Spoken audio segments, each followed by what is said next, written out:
Hey, listen up. We got another episode of Wise Kracks, featuring the Krackman himself, Bill Krackenberger, and our co-host, John Orlando, straight from Las Vegas. Wise Kracks is your ticket inside the world of sports betting, with tips, picks, special guests, and more. Only on WSN.com. We are moving targets on this show. Now I'm back in Vegas. Krackenberger's back east. You got to love our travel schedules, right, Bill?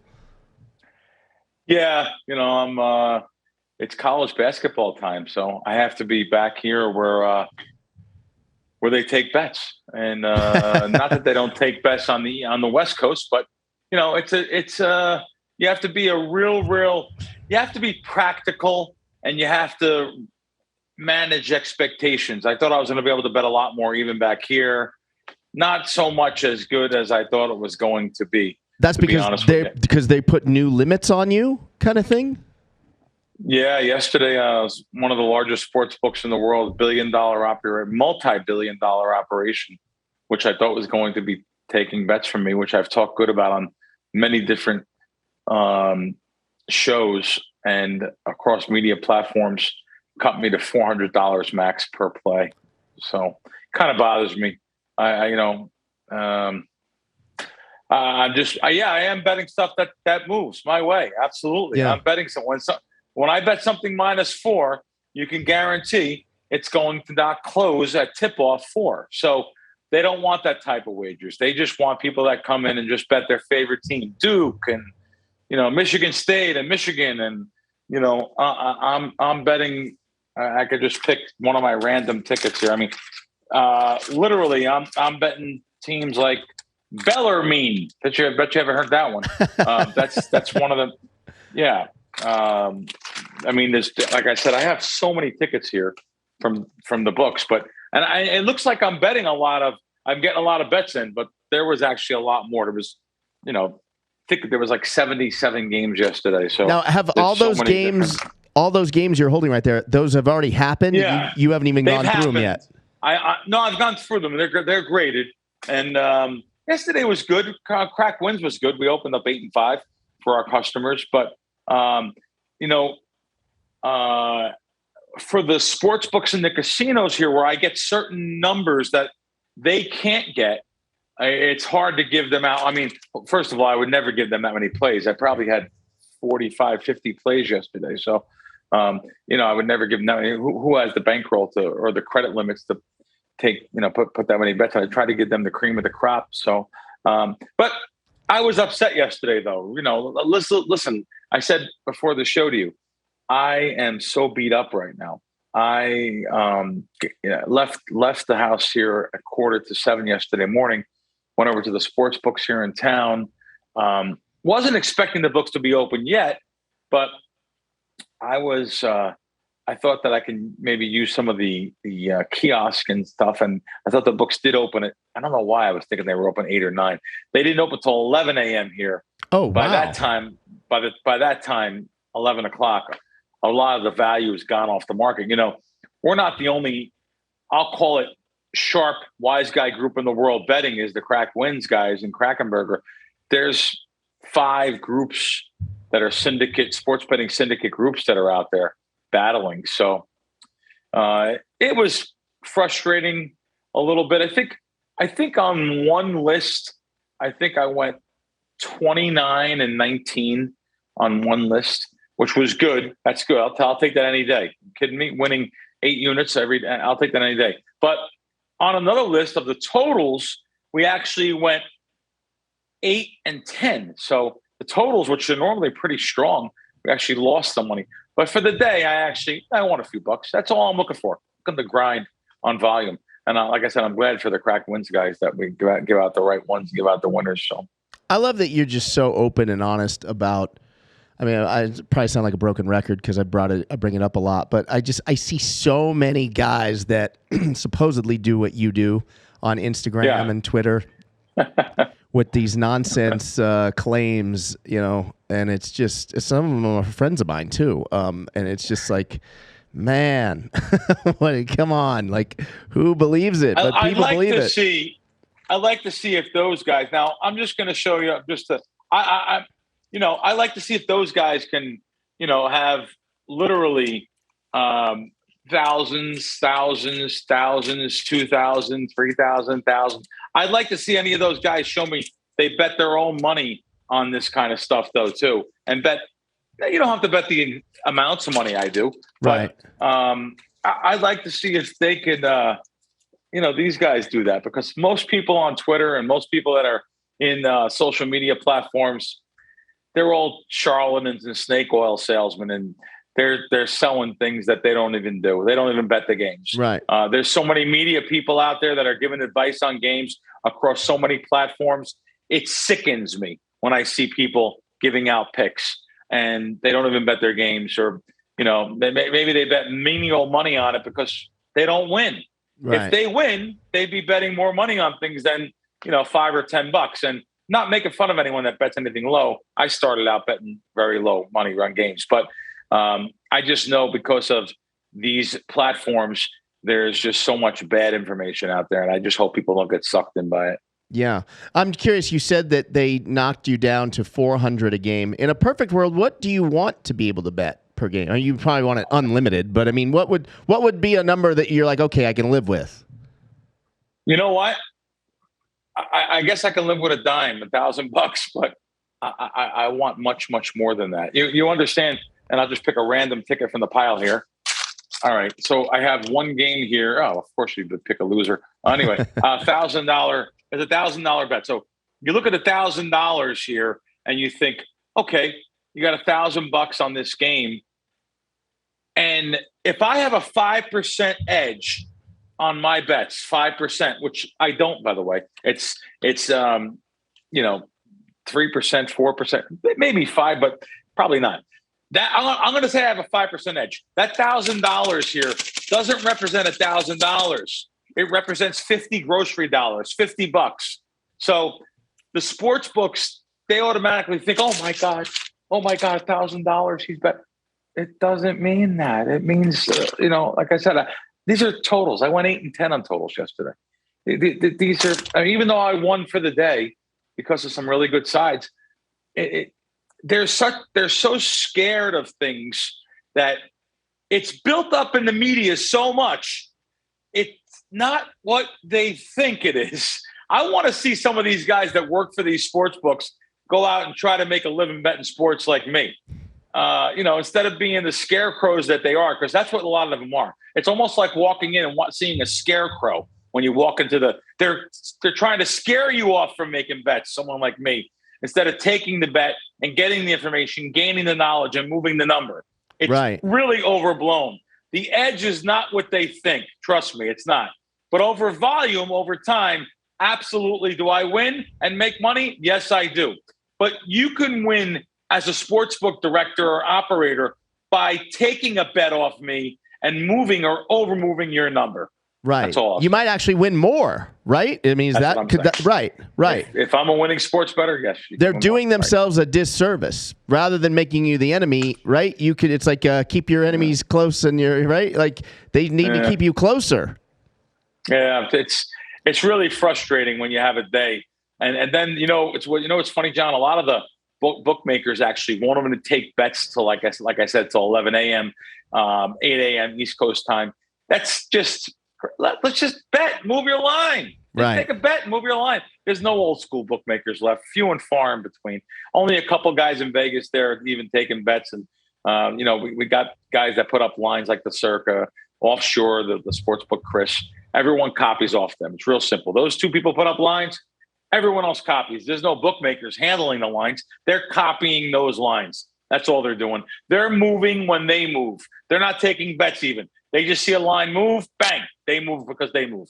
I mean, there really is a big, big market there for manipulation and overnight moves, but that's another episode of Wise Kracks. Now, if I'm just curious, and then we'll move on after this, but if you, and maybe you've done this, if you sat down with the sportsbook directors and kind of gave them your case, wouldn't it maybe you'd have a shot, or no? They're blind to it, or it's so corporate they can't even hear it, right? They're only doing what their jobs is, almost a defensive mechanism, trying to prevent someone from winning, because upstairs they have to answer to the guys with the nice fancy degrees on the wall that don't gamble and don't understand variance and volume and stuff like that. They just understand that everyone's supposed to be a sucker. Right. You know, if they had to rename their sports books with those pencil pusher guys upstairs want to do, it would be, we want losers only casino and sportsbook. Yeah. Well, there's lots going on. There's lots to get into on this show. Obviously, NFL underdogs, we kind of covered that a little bit, but college basketball is underway. And if you bet on college basketball, this is the show for you guys. And we're going to get a lot of Kracks knowledge on how to win placing college basketball bets. Also, I played in the WSOP Main Event. We'll get into that probably. We'll wait for our guest because we have an incredible guest this week, Bill, and very timely considering the WSOP Main Event is going on right now. We've got top-ranked, she's top-ranked female poker player, but I'd actually say she's probably top-ranked of poker players. And I speak of Maria Ho.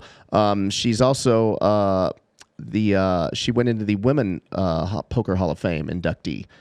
So that's a pretty cool accolade there. But let's talk about NFL. Aaron Rodgers is still in the headlines. We touched on it last week, but now he's been fined $15,000 for his kind of little COVID lie that he told.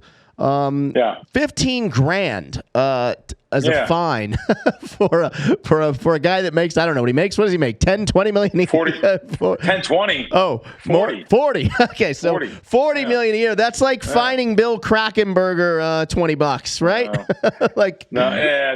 It's ashtray money to him.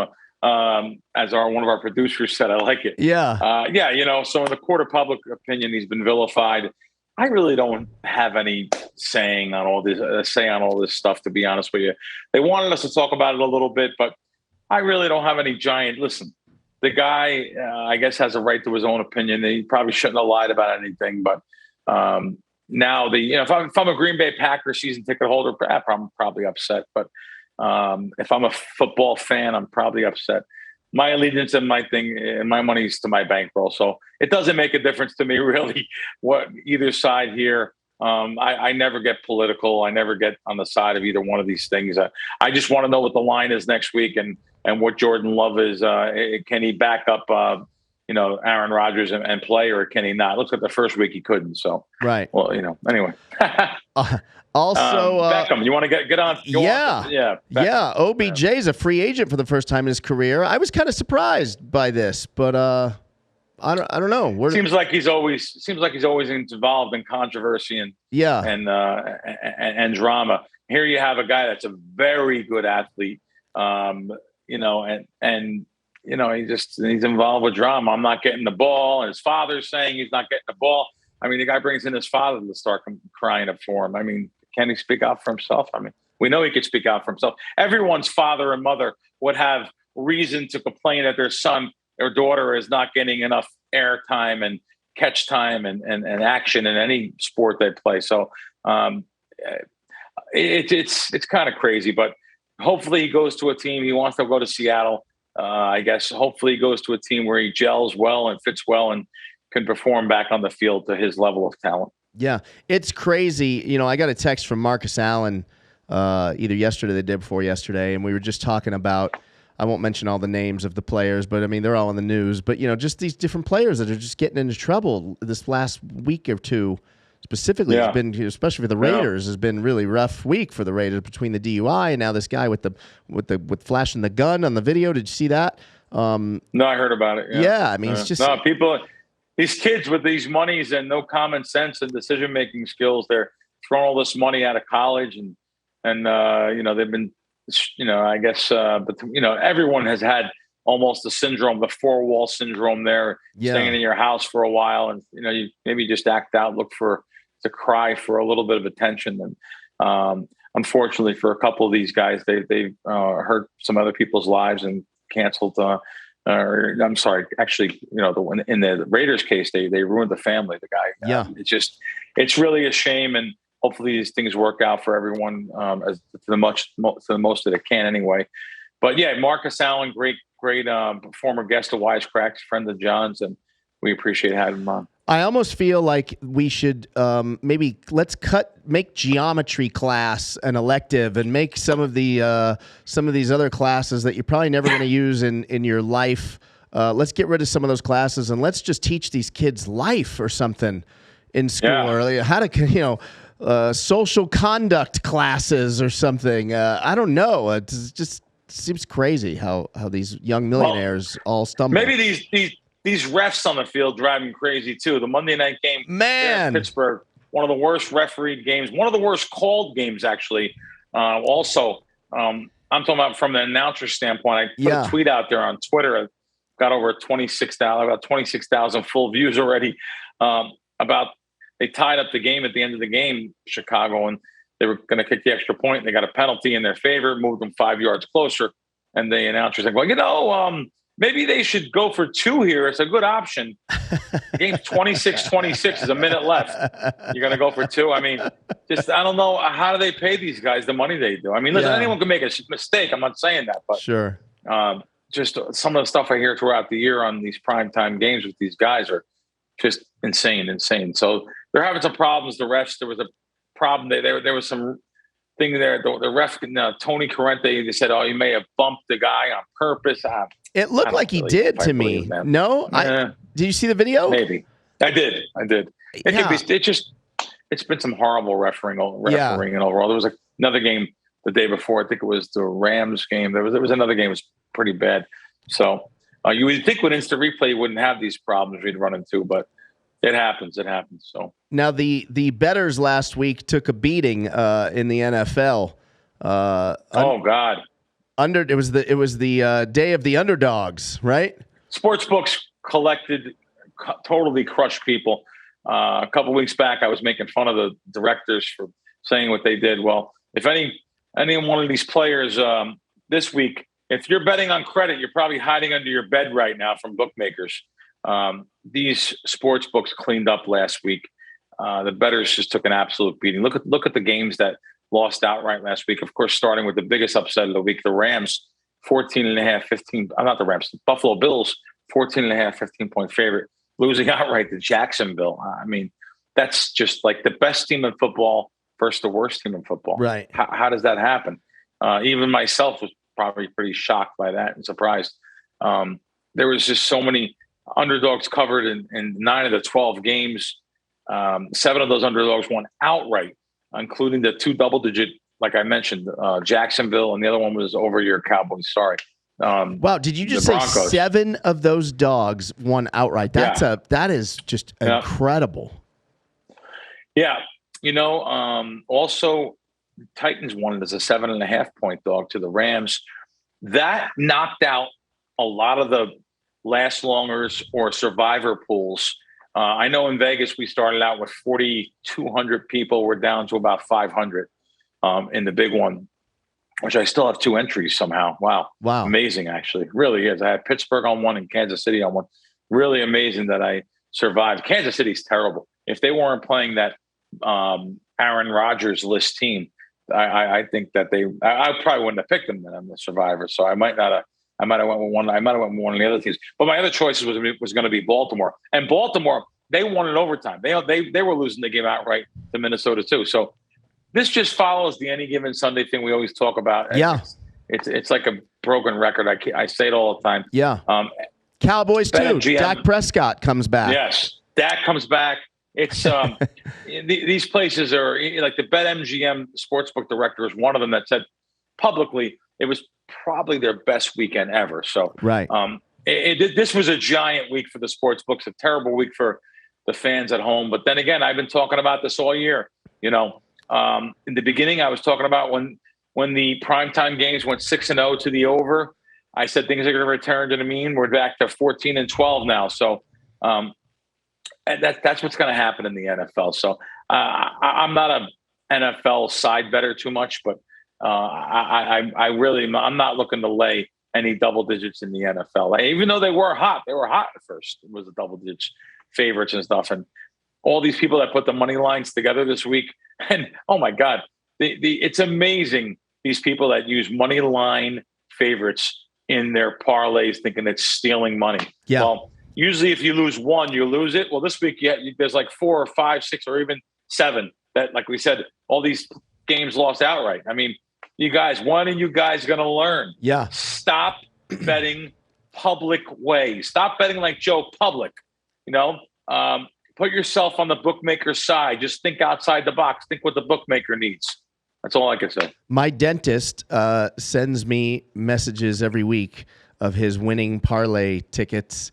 Of course he does. And he loads up on favorites in the parlays. Minus 400, minus 500, minus 1,200 in parlays.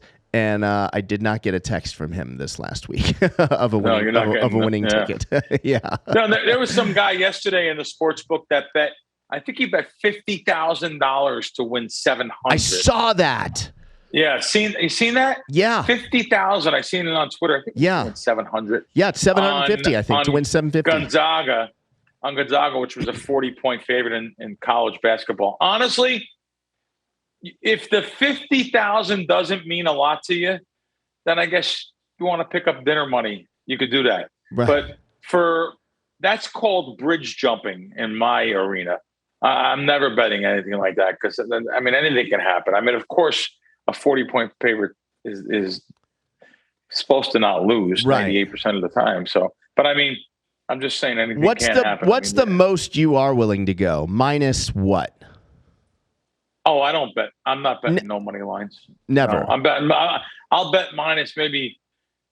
I'll bet minus like maybe 150 or 170 if I know I have a favorite that's a 2-point favorite, a 3-point favorite, or 4-point favorite, and I know I'm going to start betting it.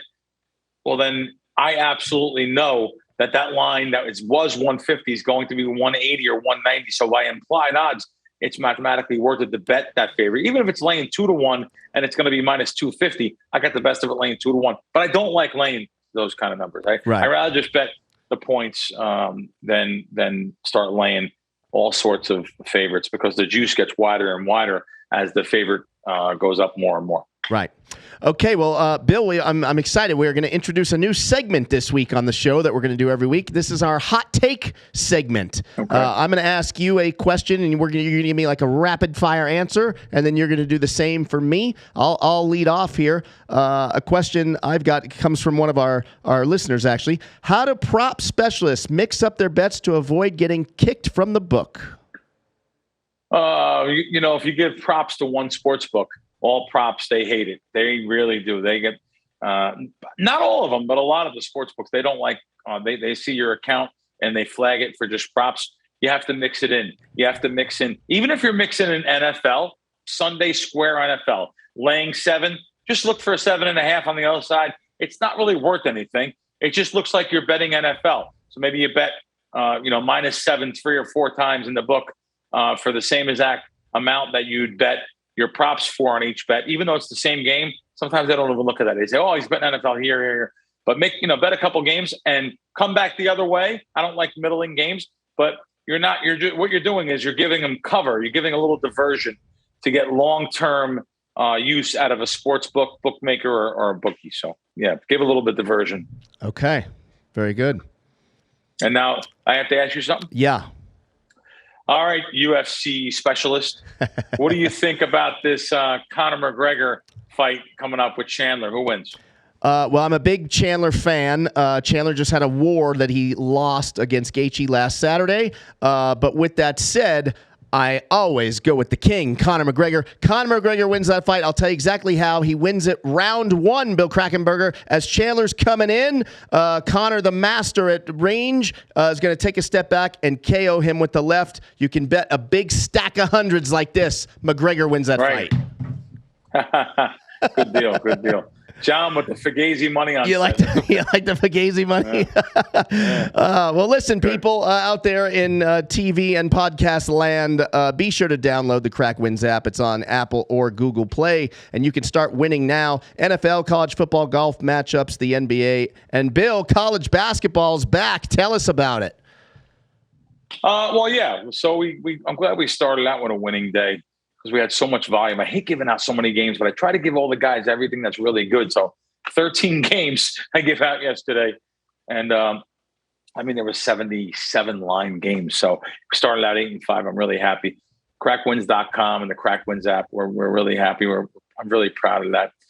We came up with an app unlike anyone else. No one has an app for betting. It's, notification wise and everything. It's fantastic. The information that goes into the app is really the secret sauce though. And, I don't think there's another service out there that can give out games that when the customer bets it, by the time the game tips off, it moves half a point, 2 points. Some of them move more than that. So we're the real deal. We're the real deal. We have real good games that are solid games that bookmakers are afraid to book. And that's just the bottom line because we win. I'm up over 250 units since I started the app. And things are going great. Not only the college basketball now, we also still have the NFL props. We have NFL totals, first half totals, doing unbelievable this season. And, just seems like everything we're doing now, golf and NBA, we do some NBA totals and stuff. But I really want to give out college basketball more than anything. I think that's our highest edge right now is college basketball. You get NFL this year has been fantastic. NFL, like I said, the props in the first half have been great. But going to the college basketball, I'll tell you, it really is. It's the past couple decades too. It's an unbelievable opportunity for people out there to not only witness but also share in to being. Let's just call it what it is. I hate to use the word because people think mafia when they hear the word syndicate. That's not it. Sports betting syndicate. To be part of syndicate plays is something special, and it's something these Twitter guys that are on Twitter all over there, they talk about their games and they have systems and trends and stuff. This stuff doesn't get there. I have stuff that gets there that I know wins because it's back tested, it's proven, it's model driven, it's algorithm driven. This is not something that we're just looking at games, watching TV and coming up with winners based on some stats and some. There's a lot more that goes into this, especially the college basketball. Last year, college basketball was different. Not just for the players, but and the coaches, the fans, but for the handicappers too. It's a little bit more of a difficult year because of the COVID and the variables involved that went into the teams that started off at different venues and different times, and it was just so many different conference games were canceled and arenas were empty. So. And a lot of players being stressed out probably because family members are sick or dying. Right. And, you got to factor that stuff in too.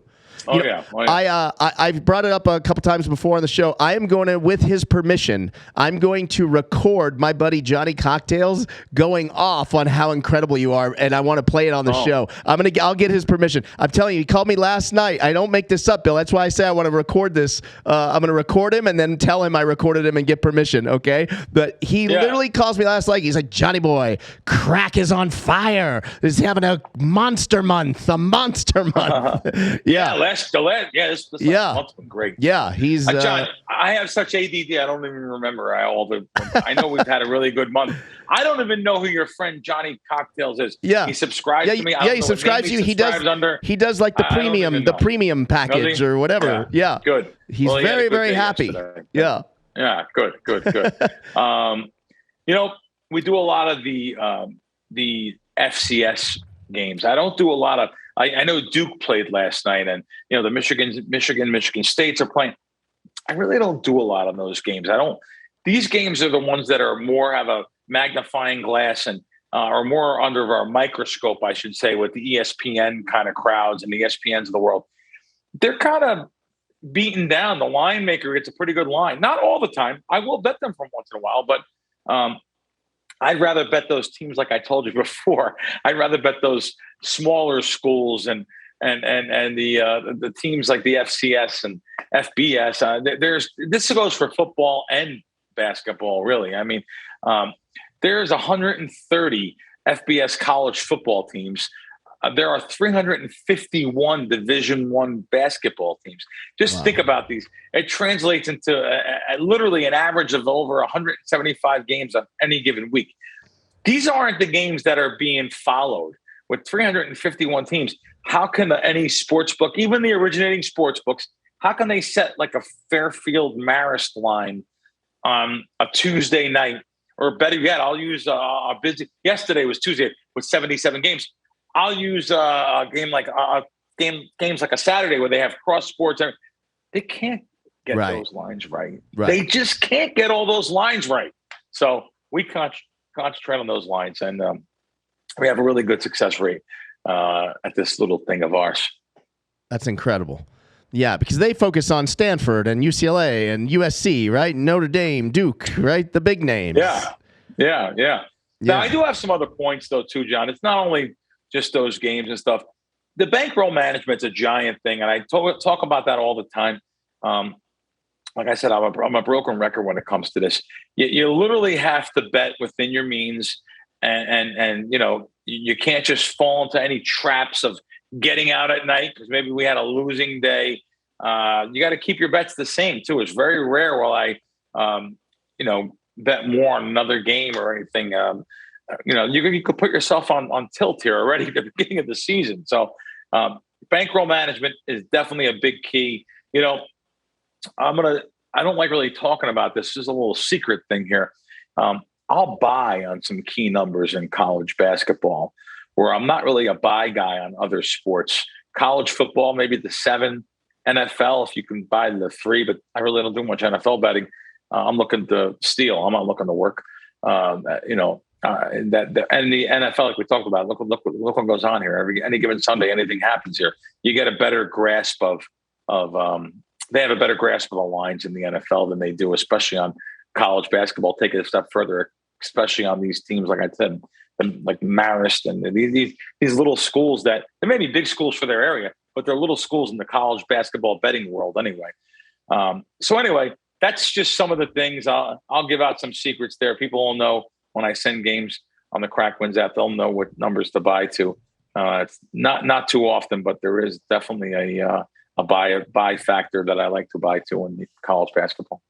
Well, there's absolutely no better service out there than Crack Wins. You can hear it right out of the man's mouth himself right here. So download the Crack Wins app. Go to crackwins.com. If you don't have the app, you can just go to the .com to the website and get in the game and start winning some money. And absolutely, I'm sure you opened up your morning ritual today on WSN.com, did you not? Of course, this is your daily routine. Well, I wanted to see if that bonus was still available in Colorado. Well, it's not only Colorado. I think it's wherever the Sports Illustrated sports book is. Yeah. SI, there it is, the 7,500 in free bets, as you see there. Yeah. By the way, Colorado's got a bunch of them on. This is on WSN.com. That's just Colorado, as you can see there. There's a sports book there.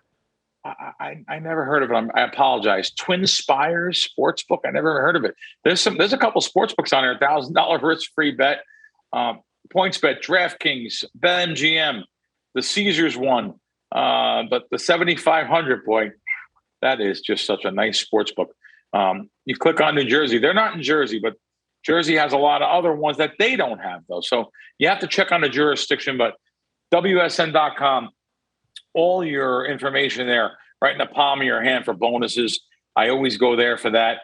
You look at their homepage, the articles are unbelievable. The articles are just, it's unbelievable. I can't believe how many articles are written on a daily basis here.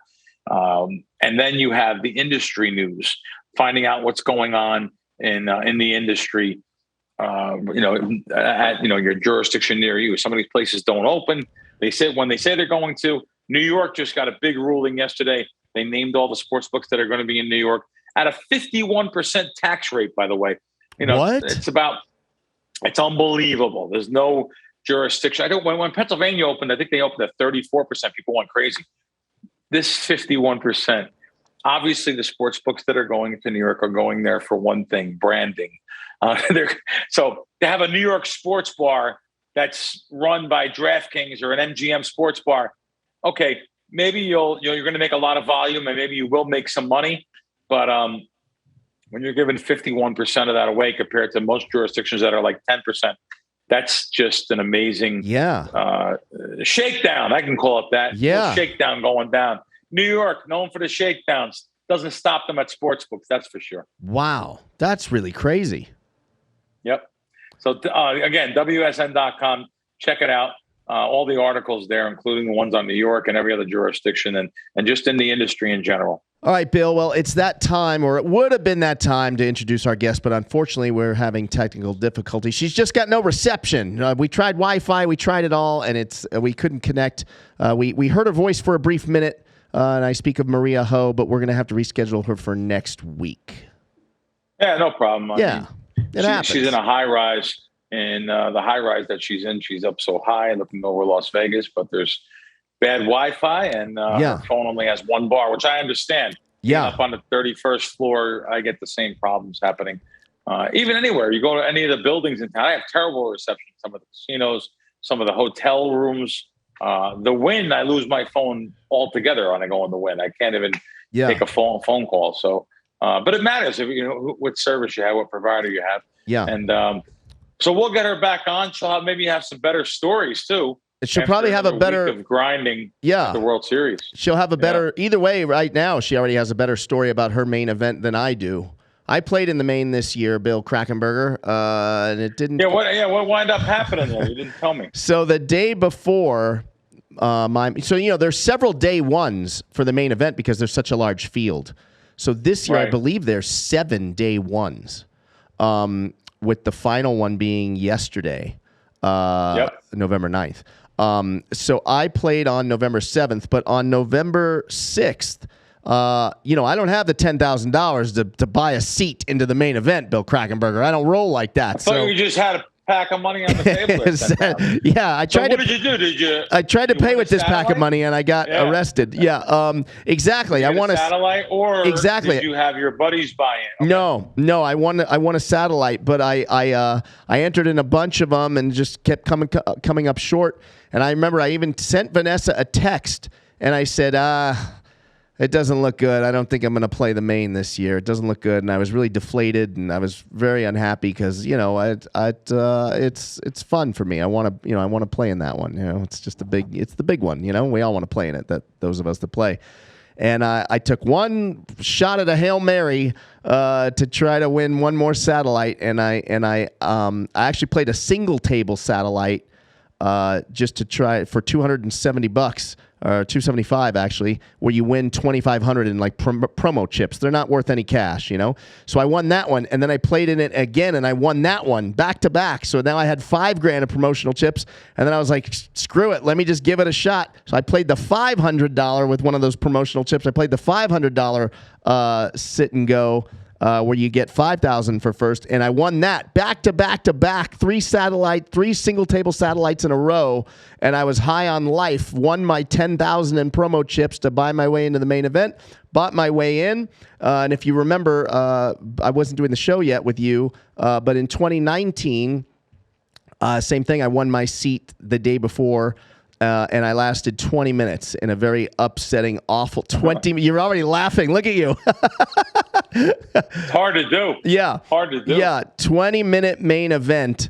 Opening with pocket aces, my very first hand. After 20 years of waiting to play in this main event, my very first hand in 2019, I get pocket aces, and they didn't hold up. Anyway, ended up going on tilt like a rookie and was out in 20 minutes and borderline tears in the hallway, Bill. I'm not afraid to admit it. Borderline tears. No actual tears, borderline. But so anyway, this year I got in, and at the 21-minute mark, I made a little Instagram video, and I told everyone at my table, I said, hey, I need you guys in the video real quick. And I put the camera on selfie mode. I did a little video, and I'm like, I've already surpassed my 2019 performance, here in the 21-minute mark. And I actually had a really strong first level, which is 2 hours. Each level's 2 hours. I had 129,000 in chips after level 1. Wow! What do you start with? 50? You start with 60 now. So I had 129 after the first break, which is after the first level, which is 2 hours long. Then midway through the second break, or through the second level, I built it up to 139. So about 10 more, right? 139,000. And then I text Randall Emmett, my buddy, and he was like, go slow. He was like impressed that I already had this much. I text Jeff Madsen, another poker pro, 2006 player of the year.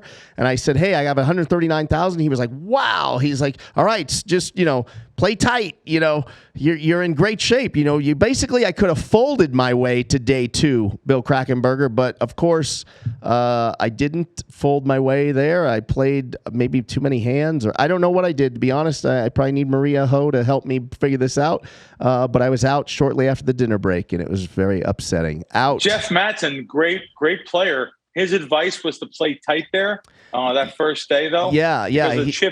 Because of their chips you had, I guess. Yes. Because yeah. The idea that first day, I would think, would be to accumulate as much chips as you can against the dead money. So I don't know about playing tight there. But then again, Jeff Mattson's a great poker player. He knows better than me, I guess. I would think that there's so much dead money. You have to, bluff a lot, move chips around, splatter the pot. I thought you try to accumulate as much as you can, but maybe I'm wrong. Well, yeah, I mean, sure. I think Randall and Jeff's point was like just those the levels are 2 hours long, so those blinds don't go anywhere for 2 hours. It's a really incredible structure, and I think their point was just like, don't get yourself in trouble by playing marginal hands. There's just no reason. You already got enough to bag to get to day. The first few days. I mean, it's that happy balance, I think, of accumulating chips and also just making sure you survive and protecting the chips. Think Maria bagged. I wish she was on the show right now, but we'll catch up next week. But Maria, I'm looking here on the notes. She bagged $199,000 to go for day 3. So think about that. Excellent. She's got $199,000 going to day 3. I was up to $139,000. Yeah, that's probably a average stack or something. That sounds like a good. But so now you got all this little wannabe poker pro out of you. Is it done till next year, and you get back into making real money? And I always play. I play tournaments throughout the year. Nothing crazy. My condolences. Okay, good. I play like the Win Daily tournament for $150 here and there or whatever. I don't do any crazy $1,000 buy-ins. I play. You got those single table ones, which are 10 people. That's great that you won 3 of them in a row to get in, so you didn't put out no real big money. Yeah. And all right, well, good, John. Go get them in the $39 specials at the Luxor. You're against poker, aren't you? You don't like it. Tell me. Listen, you were in tears on the way out of the main event. I'd be in tears on the way in. So that's You've got a cash under your belt in the World Series in the main event. Main event. Yeah, I came in 177th. I mean, but I did get a cash. Now, when you go out in 170th, are you upset? That's a really. I was upset. Yeah, because if you get to 170, this may sound crazy to some people. If you get to 170, you could win.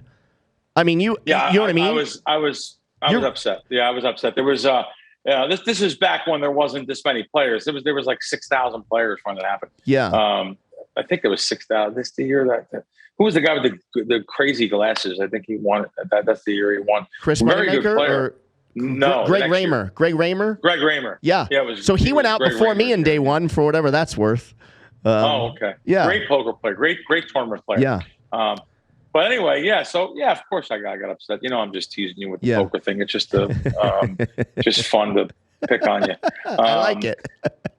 So, but anyway, all right. Listen, you had your fun though. Yeah. Now you go back into the grind mode again. You're not buying it for any of the big money there, and right. You see where it takes you though. But it's unfortunate you couldn't have Marie on. Some technical difficulties. We'll get her on next week. Yeah. And I think we've covered all the bases. And I think we can wrap the show. This is a good show. It's a good show again. Yeah. I like it. Considering it. Yeah.